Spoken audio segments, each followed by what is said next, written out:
G'day, I'm Cam from Strip Machine, and if you're planning to take either your RB or barrow powered car to the drag strip, I highly suggest you keep watching. We've all seen the videos and photos online of flex plates coming through the firewalls at racetracks, and it's very scary stuff. One way to prevent that is with a proper bell housing, and thankfully RTS now offer these SFI certified ones through VPW Australia. They're made from cast aluminium and they've gone through explosion testing in the States with an SFI 30.1 rating. What that basically means is that they're explosion proof, so you're going to be pretty safe at the track if something does go wrong. They're around 5 times stronger than a factory bell housing, which means you can launch your car as hard as you want at the track without any issues. Not only are they a lot stronger and safer, but they also have the added advantage of making a gearbox conversion really easy. For the RB guys, it's for a power glide. Use this for a power glide conversion and you're good to go.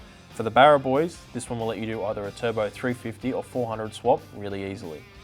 To view the full range of RTS bell housings to suit either your engine or gearbox, head to VPW's website today.